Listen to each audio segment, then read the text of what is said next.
Reproduction. ठीक है, उसके बाद हम समझेंगे कि साइंटिफिक मेथड से कैसे हम लोग खुद प्लांट को कल्चर कर सकते हैं लैब में। कल्चर करना मतलब ग्रो करना, लैब में कैसे प्लांट को हम लोग ग्रो कर सकते हैं और इसके पीछे क्या टेक्निक है और इस मेथड को क्या बोलते हैं, इस ग्रोइंग कल्चर को, जिससे कि प्लांट ग्रो होते हैं। ठीक है, तो ये सारा चीज़ आज के लेक्चर में अभी हम पढ़ेंगे। ठीक है, तो स्टार्ट करते हैं। सबसे पहले हम देखते हैं asexual reproduction in plants. Asexual reproduction जो होता है वो हमने पहले भी बताया था कि ऐसा मेथड होता है जिसमें कि एक ही ऑर्गेनिज्म इन्वॉल्व हो, इसमें गैमेट का फॉर्मेशन नहीं होगा।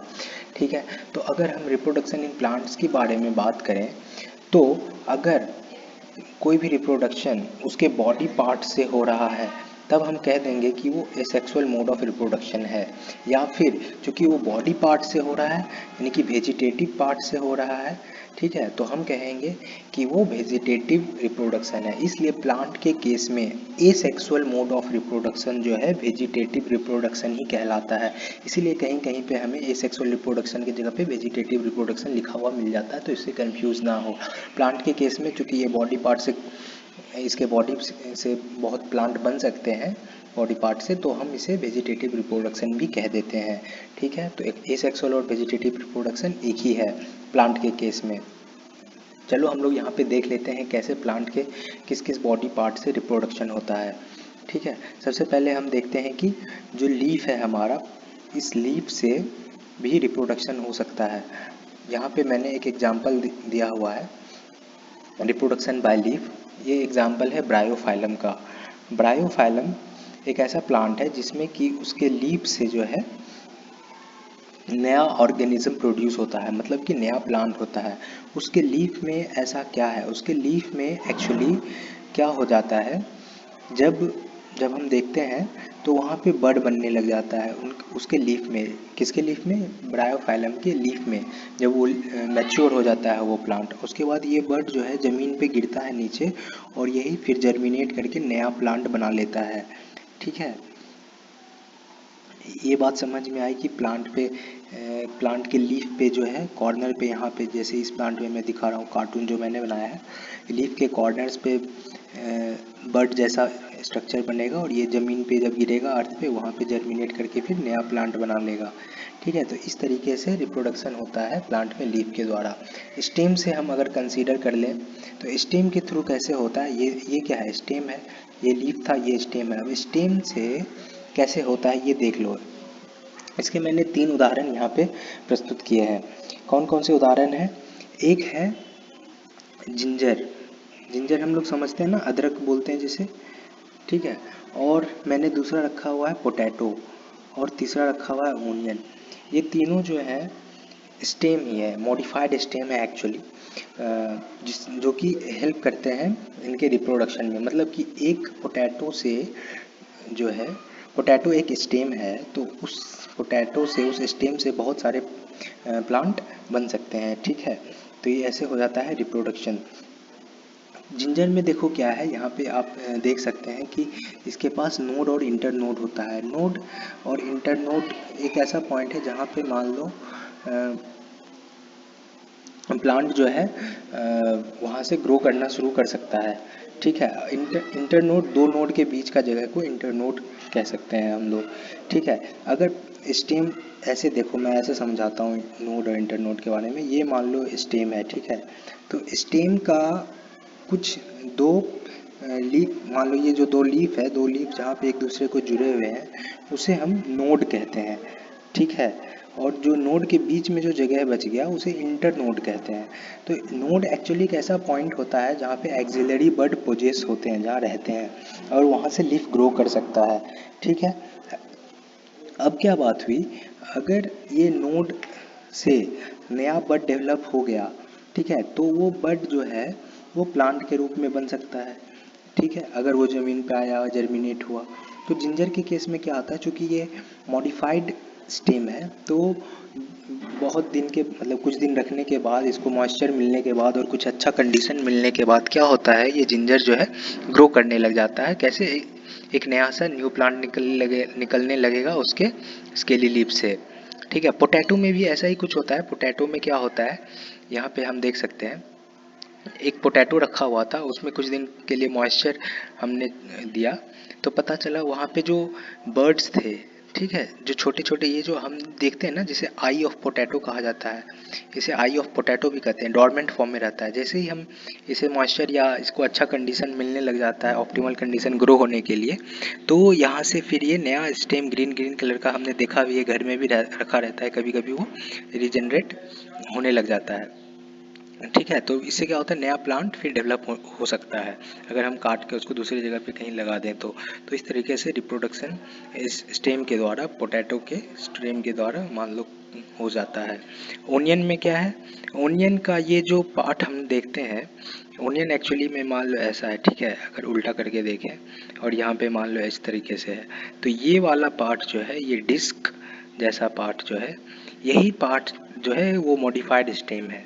अब चूंकि ये मॉडिफाइड स्टेम है, तो इसके ऊपर वाला जो पार्ट है वो एरियल बड है, नीचे वाला पार्ट जो है वो रूट का काम करता है, ठीक है।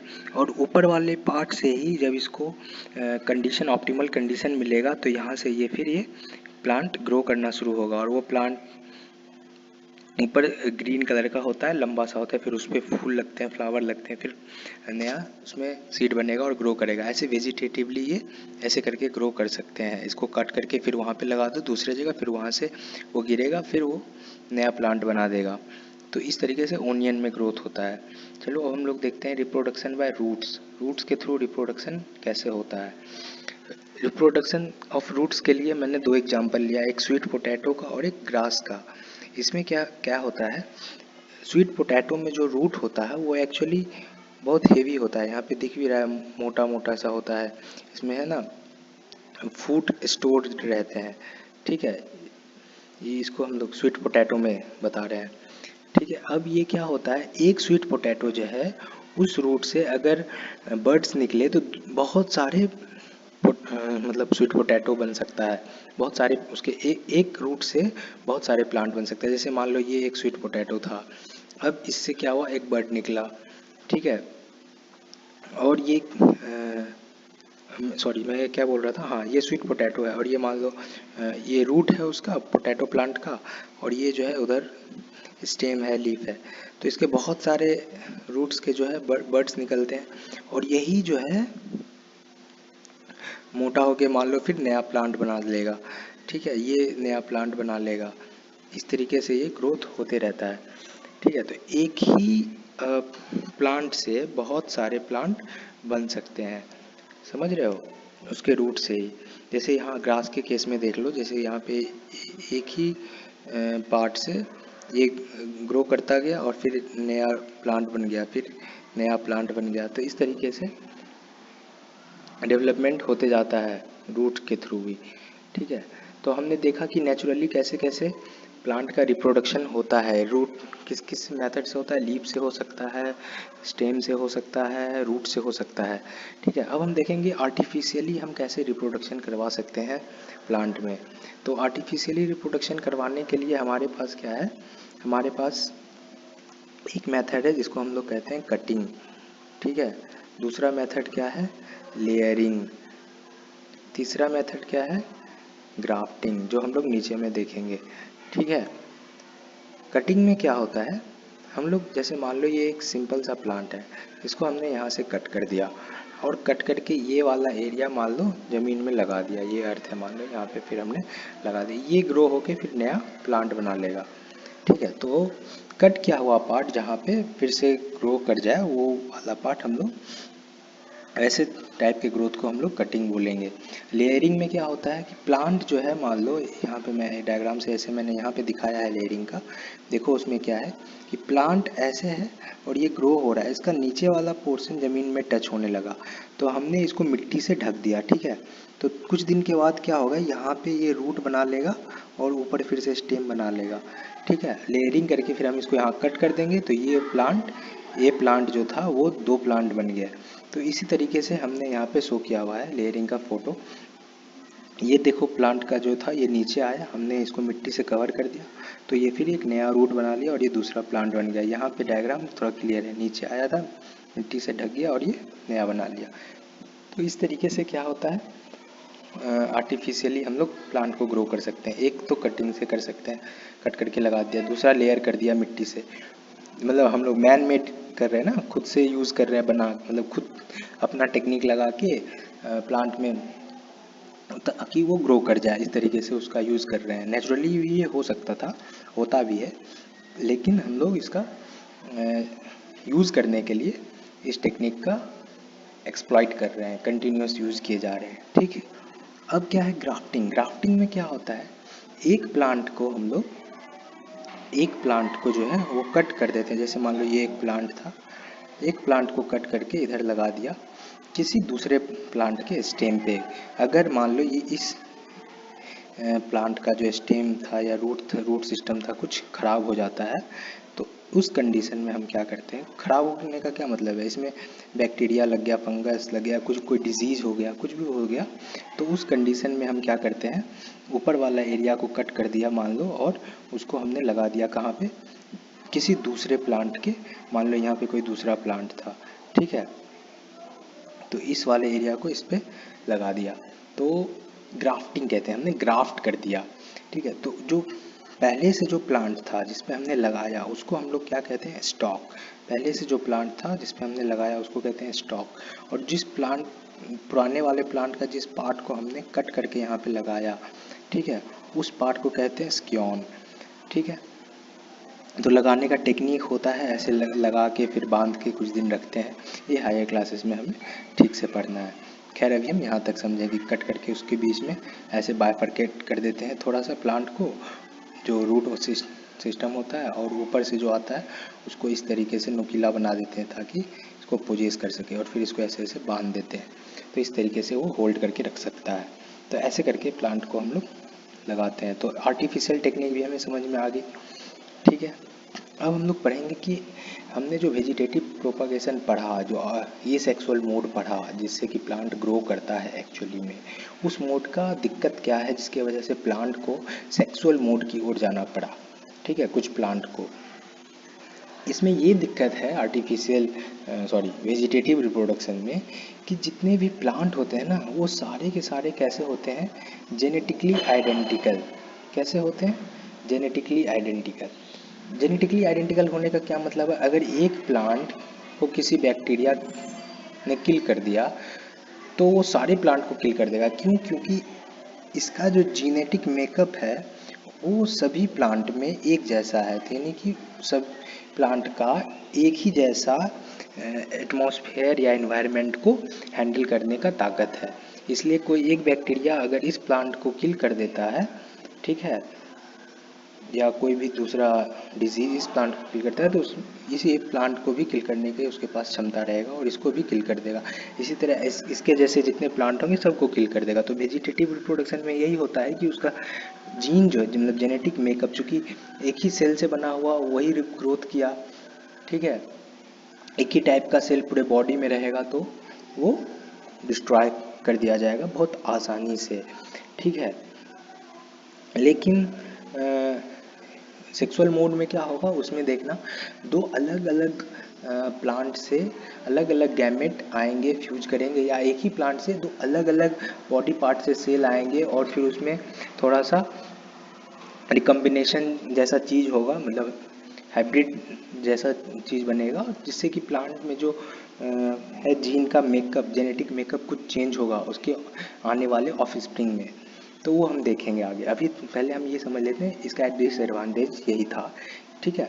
दूसरा डिसएडवांटेज ये था कि dispersal of plants does not take place on its own. ये इसका डिस्पर्सल जो है खुद से नहीं होता है, ठीक है। इसलिए जो डॉटर प्लांट होते हैं वो जनरली आस पड़ोस के एरिया में ही रहते हैं, जिससे कि क्या होता है, वहाँ पे रहने वाले अगर एक ही जगह पे सारे प्लांट्स रहेंगे तो उससे क्या होगा कि रिसोर्स जो होगा, मान लो खाना पानी जो होगा वो धीरे धीरे घटने लग जाएगा और उनकी ग्रोथ जो है ज़्यादा लंबी समय तक नहीं चल पाएगी।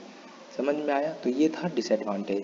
अब हम लोग आते हैं सेक्सुअल रिप्रोडक्शन, प्लांट्स के सेक्सुअल मोड ऑफ रिप्रोडक्शन पे, ठीक है। चलो, क्या होता है सेक्सुअल मोड ऑफ रिप्रोडक्शन। इसमें पहले हम ये पढ़ने के पहले थोड़ा सा हम ये समझ लेते हैं कि प्लांट का ऑर्गेन कौन है जिसकी वजह से सेक्सुअल मोड ऑफ रिप्रोडक्शन होता है? तो इसका जो ऑर्गेन है जिसकी वजह से सेक्सुअल मोड ऑफ रिप्रोडक्शन है वो क्या है? फ्लावर। क्या है? फ्लावर। ठीक है, फ्लावर में क्या होता है? कुछ ऑर्गेन्स होते हैं, कुछ पार्ट्स होते हैं, वो मैं अभी दिखा रहा हूँ यहाँ पे।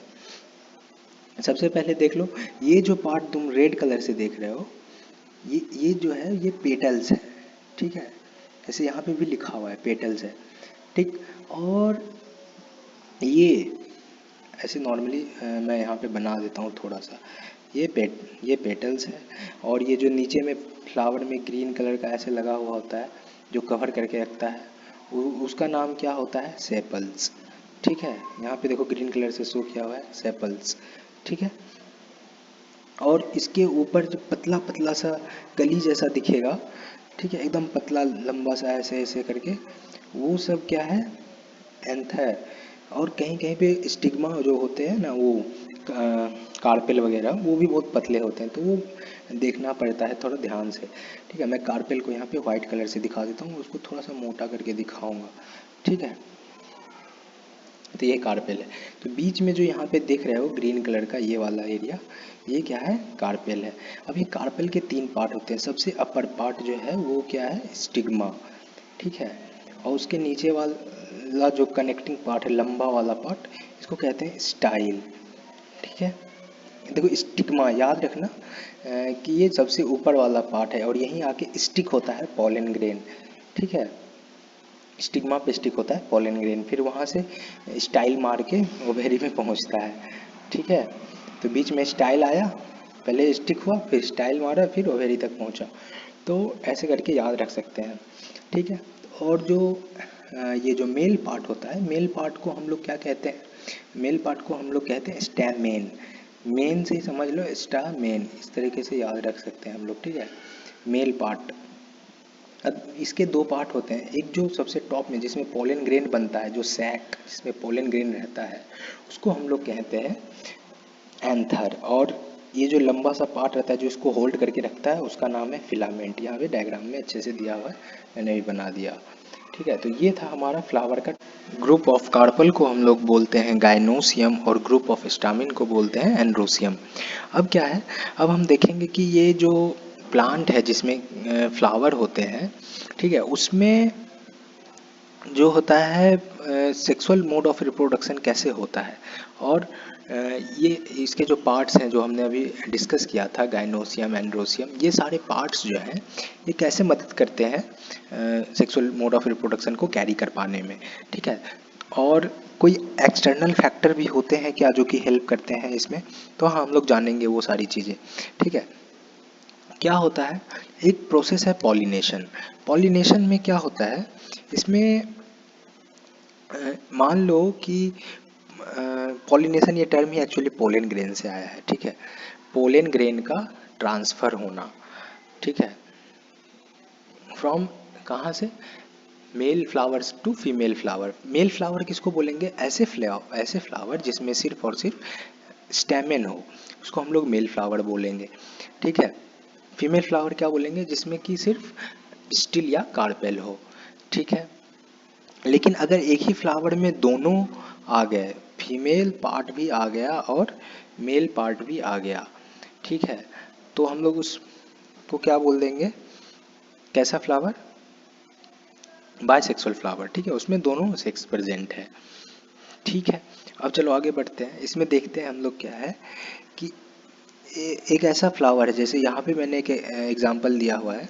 ये जो फ्लावर है इसमें को भी मैंने टिक किया, ये फ्लावर में देखो एंथर है, फिलामेंट है मतलब कि स्टैमिन है, और पिस्टिल भी है। पिस्टिल का ऊपर वाला पार्ट स्टिग्मा है, स्टाइल है, नीचे वाला पार्ट ओवेरी है जिसमें ओव्यूल होता है। ये जो ओवेरी है ना जो मैं यहाँ पे बनाया, उसके अंदर ना एक्चुअली ओव्यूल होता है। ठीक है, और ओव्यूल ही उसके अंदर एम्ब्रायो सैक होता है जिसमें कि एग होता है। ठीक है, और इसी एग में जो पोलन ग्रेन के अंदर जो गैमिट होता है ना, जो सेल होता है जिसको हम लोग बोलते हैं गैमिटोफाइट। ठीक है, माइक्रोस्पोर्स एक्चुअली बोलते हैं, वही आके मतलब ऐसे समझ लो इस लेवल पे कि मेल पार्ट का गैमेट, मेल गैमेट, ठीक है। मेल गैमेट क्या करता है, फीमेल एग क्या है, फीमेल गैमेट है, फीमेल गैमेट को जाके फ्यूज करता है, ठीक है। ये आगे हम लोग देखेंगे फर्टिलाइजेशन में भी, अभी हम लोग सिर्फ पॉलिनेशन समझ लेते हैं क्या होता है। पॉलिनेशन में पोलन का ट्रांसफर होता है एक मतलब मेल पार्ट से फीमेल पार्ट में।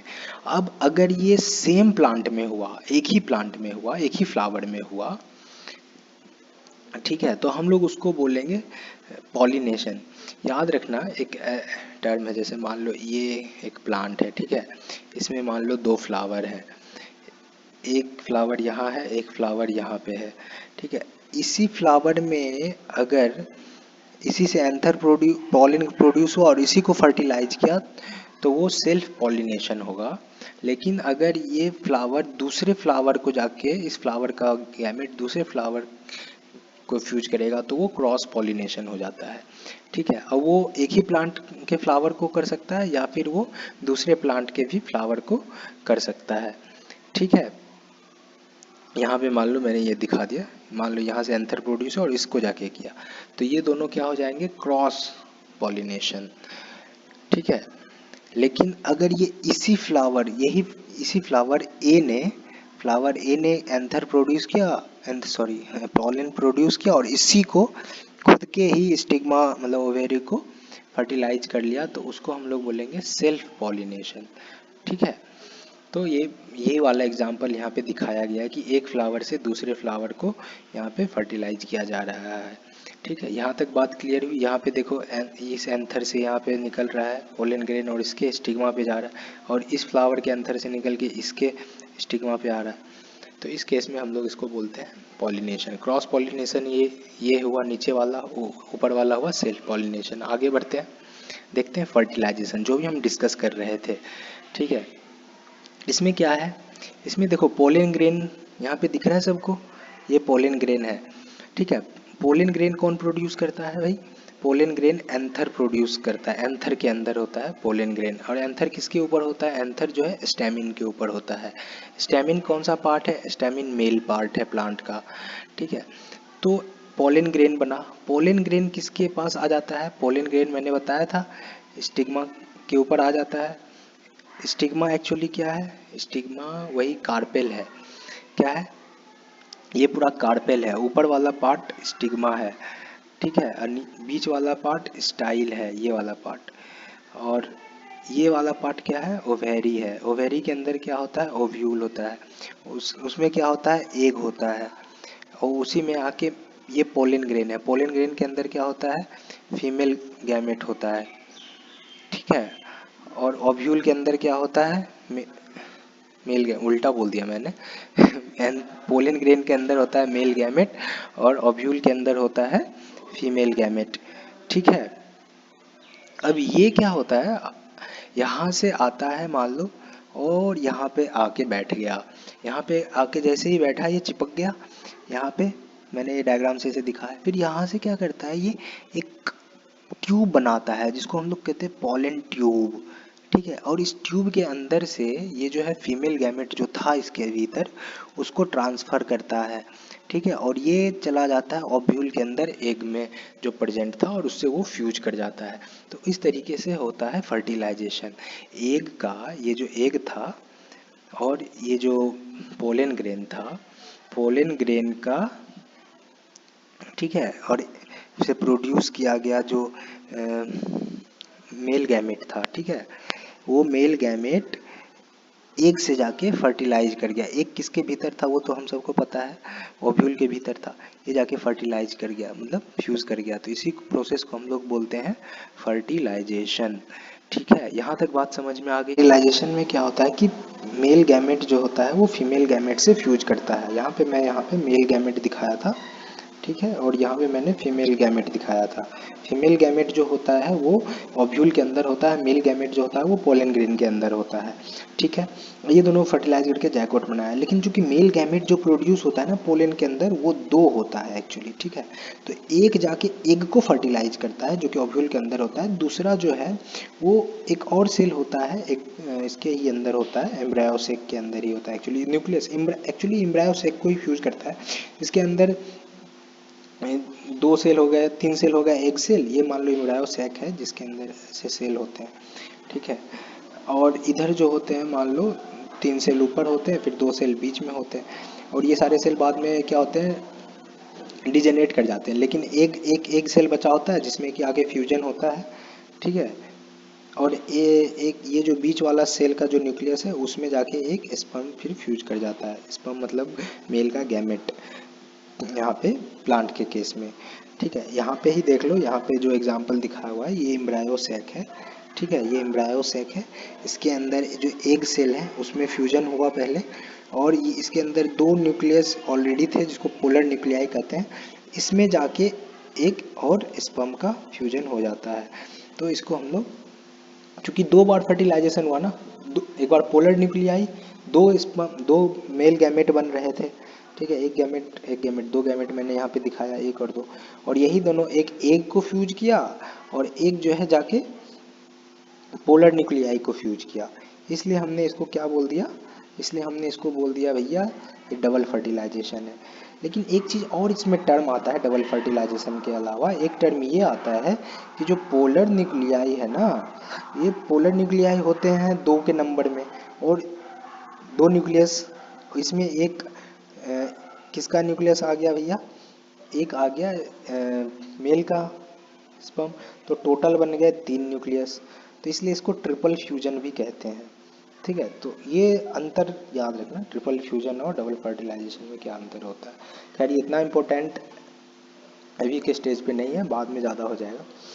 तो ये सारी बातें थी इसमें, ठीक है। अब हम आगे देखेंगे कि टिश्यू कल्चर क्या होता है, ठीक है, टिश्यू कल्चर टेक्निक क्या होता है, ये यहाँ पे मैं लिख रखा हूँ, ये अभी हम लोग यहाँ नीचे पढ़ेंगे, ठीक है। टिश्यू कल्चर टेक्निक में क्या होता है, हम लोग जो है ना साइंटिफिक मेथड का यूज करते हैं, जिससे कि हम लोग साइंटिफिक मेथड का यूज करके हम लोग प्लांट को ग्रो करवाते हैं। मान लो कि ये एक प्लांट है, ठीक है, और ये प्लांट मान लो ज़मीन पे ग्रो कर रहा था, हमने क्या किया, एक छोटा सा हिस्सा कट कर लिया, और इस छोटे से हिस्सा को हमने एक कल्चर प्लेट में रख लेते हैं, एक प्लेट जैसा होता है, इसमें से ये मान लो एक छोटा सा हिस्सा रख दिया, और ये जो छोटा सा हिस्सा था इससे इसका सेल निकाल निकाल के जो है ना सेल, ये सेल को हम फिर इस कल्चर प्लेट में ग्रो करवाते हैं, और ये ग्रो करते जाता है, ठीक है, बहुत सारे सेल्स बन जाते हैं, ठीक है। और यही सेल्स फिर बाद में आगे जाके हम इसमें ऑप्टिमल कंडीशन देते हैं, न्यूट्रिशन देते हैं। ऑप्टिमल कंडीशन का मतलब इन्वायरमेंट और न्यूट्रिशन सब कुछ। तो उस केस में जाके फिर क्या होता है, सेल जो है ना डिफ्रेंशिएट करने पहले इकट्ठा होता है डिवाइड कर करके, ठीक है, और उसके बाद फिर डिफ्रेंशिएट करता है, मतलब रूट बना लेता है, फिर सूट बना लेता है, ठीक है। और फिर बाद में जब हम लोग उसको एक बाहर कंडीशन में डाल दिए, मिट्टी पे ले जाके गमला में लगा दिए, तो फिर ये ग्रो कर जाता है और नॉर्मल प्लांट ही बन जाता है। तो ये मेथड होता है टिश्यू कल्चर का। इसी का उपयोग टिश्यू कल्चर में एक चीज़ और है, सारा कंडीशन स्टेराइल होता है शुरू में, ताकि कोई फंगल या बैक्टीरियल कंडीशन से हम लोग इसको प्लांट को शुरुआती कंडीशन में बचा सकें। और पहला जो हम लोग निकालते हैं उसको हम लोग, जो पार्ट हम लोग निकालते हैं ना प्लांट से, यहाँ पे देखा ये प्लांट था, इसे हमने कट करके प्लांट से एक पार्ट निकाल लिया, उसको हम लोग एक्सप्लांट कहते हैं, ठीक है। अब ये टेक्निक हम लोग प्लांट को ग्रो करने के लिए यूज करते हैं, ठीक है, इसलिए हम लोग उसको माइक्रो प्रोपागेशन कहते हैं, ठीक है। क्या होता है इसमें माइक्रो प्रोपागेशन, जैसे कि यहाँ पे लिखा भी हुआ है, it is the process of propagation of plants by tissue culture technique. Tissue culture technique का यूज करके हम लोग प्लांट को प्रोपैगेट करते हैं, मतलब ग्रोथ करवाते हैं और बहुत सारे प्लांट को प्रोड्यूस करते हैं, ठीक है। अब इसमें क्या होता है ये हम समझेंगे। देखो, if vegetative propagation is not possible in A plant, अगर किसी प्लांट में वेजिटेटिव प्रोपागेशन नहीं हो रहा है, then tissue of vegetative bud shoots apex और any other suitable part of the plant can be used as an explant. मतलब उस प्लांट में से किसी भी पार्ट का, जैसे मान लो कि यहाँ पे जो लिखा हुआ है मैं उसको थोड़ा अच्छे से बता देता हूँ। जैसे मान लो जो प्लांट था, ये प्लांट जो है वो ग्रो नहीं हो पा रहा है खुद से वेजिटेटिवली, तो हम लोग किसी पार्ट को लेके ग्रो करते हैं, जो मैंने एग्जांपल बताया था टिश्यू कल्चर में। तो वही लिखा हुआ है यहाँ पे कि किसी भी पार्ट से, बर्ड या सूट या किसी पार्ट से लेके हम उसको यूज़ करते हैं ग्रो करवाने के लिए, उसको हम लोग क्या कहते हैं, एक्सप्लांट कह देते हैं, ठीक है। ये बात समझ में आ गई। अब वही एक्सप्लांट जो है क्या होता है, उसको हम लोग केमिकल से ट्रीट करते हैं ताकि उसमें माइक्रोबियल ग्रोथ ना हो, मतलब ऑप्टिमल कंडीशन देते हैं, जो हमने बताया था न्यूट्रिशन मीडियम देते हैं। फिर क्या होता है, सेल्स जो है ग्रो करता है, डिवाइड करता है, जिसको हम लोग कैलस बोल देते हैं। ये एक्चुअली क्या होता है, मास ऑफ सेल्स, ये क्वेश्चन भी आएगा एग्जाम में, मास ऑफ सेल्स जो कि ग्रो करते हैं और कंटिन्यूसली डिवाइड करते हैं, ठीक है, वही क्या कहलाते हैं, कैलस, ठीक है। और ये इसी कैलस को फर्दर हम लोग जब ट्रांसपोर्ट कर देते हैं तो प्लांटलेट बना लेता है। ये डायग्राम देखो, क्या किया था, सबसे पहले प्लांट एक्सप्लांट लिया था, उसको हमने ऑप्टिमल कंडीशन दिया, न्यूट्रिएंट मीडिया दिया, ये प्लांट ग्रो हुआ, और उसके बाद फिर ये जो प्लांट ग्रो हुआ उसको हमने एम्ब्रॉइड बोल दिया, और ये एम्ब्रॉइड को जब हम लोग और ग्रो करवाते हैं तो प्लांटलेट बोल देते हैं। और ये इसे हम मिट्टी में भी ट्रांसफ़र कर सकते हैं, गमला में, और ये ग्रो कर सकता है। नहीं तो हम ऑप्टिमल कंडीशन में ही रख सकते हैं, मतलब अपने लैब में भी रख के ग्रो कर सकते हैं एज ए प्रॉपर कंडीशन, ठीक है। तो इस तरीके से हम लोगों ने आज क्या क्या पढ़ लिया, हमने पढ़ लिया सबसे पहले प्लांट का रिप्रोडक्शन का मोड क्या क्या होते थे। ए सेक्सुअल रिप्रोडक्शन, उसमें चूँकि प्लांट के मतलब पार्ट से ही हम लोग ग्रो करवाते हैं, इसलिए हम लोग बोलते हैं उसको वेजिटेटिव मोड ऑफ रिप्रोडक्शन। दूसरा हमने पढ़ लिया सेक्सुअल रिप्रोडक्शन, ठीक है। सेक्सुअल रिप्रोडक्शन में हमने देखा कि प्लांट का फ्लावर का क्या रोल है, फ्लावर में उसके पार्ट कौन कौन से हैं। फिर हमने देखा कि एग और स्पर्म का जो फ्यूजन होता है, हाँ, वो एक्चुअली डबल फर्टिलाइजेशन होता है उसमें, प्लांट में एक एग और स्पर्म में होता है, एक पोलर न्यूक्लियाई और स्पर्म में होता है, इसलिए डबल फर्टिलाइजेशन करते हैं। और चूंकि पोलर न्यूक्लियाई और स्पर्म में तीन पोलर के दो न्यूक्लियस होते हैं, स्पर्म के एक होते हैं, तो इसको हम लोग ट्रिपल फ्यूजन कर देते हैं। जब इसमें मतलब आपस में जब ये दोनों जुड़ता है तो एग और स्पर्म को फर्टिलाइजेशन बोले, इसको ट्रिपल फ्यूजन बोल दिया, और ओवरऑल प्रोसेस को डबल फर्टिलाइजेशन बोल दिया। तो हम लोगों ने इतना कुछ सीखा। और एक चीज़ और हमने देखा कि टिश्यू कल्चर टेक्निक क्या होता है, ठीक है। और फिर इसके यूज से हम लोग कैसे प्लांट का ग्रो करवा सकते हैं जो कि वेजिटेटिवली प्रोड्यूस ना करे, जिसको हम लोग बोलते हैं प्लांट माइक्रो प्रोपागेशन। तो ये सारी चीज़ें हमने देखा।